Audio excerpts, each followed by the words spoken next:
আমরা এই মুহূর্তে রয়েছি মিঠামইন জিরো পয়েন্টে এবং আমার সঙ্গে রয়েছেন অধ্যাপক ডাক্তার মোহাম্মদ শাহিন রেজা চৌধুরী, যিনি এইবার কিশোরগঞ্জ 4 আসন থেকে স্বতন্ত্র প্রার্থী হিসেবে সংসদ সদস্য পদে লড়াই করছেন এবং তার প্রতীক হচ্ছে ঘোড়া। আমরা তার সঙ্গে কথা বলবো যে আসলে আপনি নির্বাচনের পরিবেশ কেমন দেখছেন এখন পর্যন্ত। প্রচারণায় মানুষের মধ্যে যে আগ্রহ দেখেছি, সবাই ভোট দেওয়ার জন্য আগ্রহ হয়ে বসে আছে। আমার স্বতন্ত্র প্রার্থীর পক্ষে যারা কাজ করতেছেন তাদের বাড়িতে বাড়িতে যেয়ে হুমকি ধমকি দিচ্ছে, যেটা নির্বাচনী যে পরিবেশ থাকার কথা পরিবেশটাকে কিছুটা ব্যাঘাত হবে বলে আমি মনে করতেছি। লেভেল প্লেইং ফিল্ড কি ছিল যখন আপনি প্রচারণা কার্যক্রম পরিচালনা করেন? জি, প্রচারণার সময় আমি লেভেল প্লেইং ফিল্ড পাইছি। আমার প্রচারণা খুব বেশি আমাকে অসুবিধা ফিল করতে হয় নাই। নির্বাচনের অনুষ্ঠানের সময় বাকি আছে মাঝখানের একদিন, জি সমস্ত কার্যক্রম কি গুছিয়ে এনেছেন? জি, আমি প্রায় সবগুলা কেন্দ্রেই এজেন্ট কমপ্লিট করে এনেছি, কিন্তু কোনো কোনো কেন্দ্রের এজেন্টরা ভয়ে তাদের নাম প্রত্যাহার করার জন্য অনুরোধ জানাচ্ছে। এটা হয়তো ভয়ভীতির সৃষ্টি করছে বাড়িতে বাড়িতে, যে নিজেকে বলছে, ভাইকে বোনকে বলছে। এটা অত্যন্ত দুঃখজনক হবে। এই হুমকি ধামকির কথা বলছেন আপনি, এটি আসলে কারা করছে? কারা আমাকে তো নামটাম বলে নাই, কিন্তু আমার প্রতিদ্বন্দ্বী আছে অনেকগুলো দল, তাদের ভিতর থেকে কেউ কেউ এটা করার জন্য চেষ্টা করছে, যেটা সামগ্রিক ভোটের পরিবেশকে ব্যাহত করবে। ভোটাররা যেন নির্বিঘ্নে ভোট কেন্দ্রে আসে, ভোট দিয়ে বাড়ি যেতে পারে, এটুকু হইল সবার কাছে প্রত্যাশা। স্বাস্থ্য খাতে খুব বড় একটা দুর্বলতা আছে এই অঞ্চলে।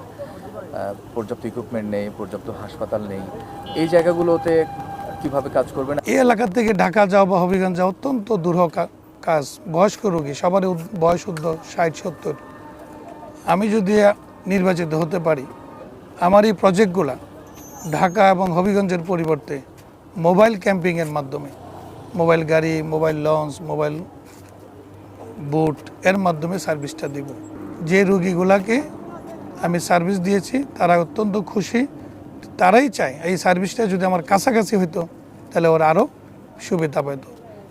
4,08,352 জন ভোটার এই আসনে।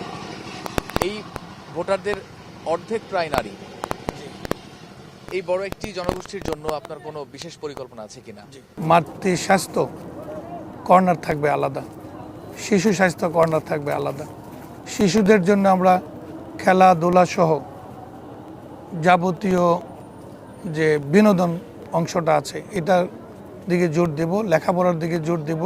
আরেকটা প্রজেক্ট আছে আমাদের খাতা কলম প্রজেক্ট। যাদের গরিব ছেলে মেয়ে আছে, যাদের খাতা কলম কেনার অসুবিধা, এই 3টে ইউনিয়নের প্রত্যেকটা স্কুল কলেজে যারাই আছে তাদেরকে আমরা খাতা কলম দিয়ে সহায়তা করব। হাওর আসলে খুবই সুন্দর রূপ নেয় বিভিন্ন সময়ে, যে যখন ধান ওঠে, যখন বর্ষাকাল, তখন তো এগুলোকে আসলে পর্যটন নিয়ে কোনো ভাবনা আছে কিনা? এই রাস্তাটা হওয়ার ফলে এখানে পর্যটনের অপরূপ সুযোগ সৃষ্টি হয়েছে। এখানে কিছুর অভাব আছে, থাকার অভাব, হোটেলে থাকার অভাব, খাওয়ার অভাব।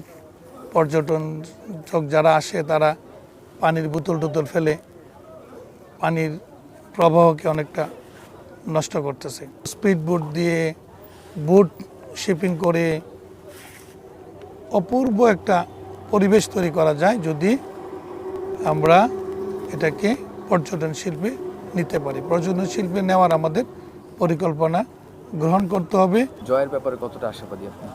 আমি কোনো মিছিল মিটিং করি নাই, কোনো শোভাযাত্রা করি নাই, শোডাউন করি নাই।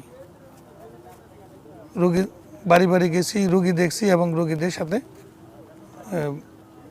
এলাকার ভোটারদের সাথে কথা বলছি। ভোটাররা বেশিরভাগই চাচ্ছে যে এবার স্বতন্ত্র প্রার্থী জয় হোক, ঘোড়া মার্কার জয় হোক। ওরা যদি ভোট কেন্দ্রে আসতে পারে এবং ভোট দেয়, আশা করি 1 নম্বরে থাকবে ঘোড়া মার্কা। আপনাকে অসংখ্য ধন্যবাদ আমাদের সঙ্গে আলোচনায় অংশ নেওয়ার জন্য। ধন্যবাদ।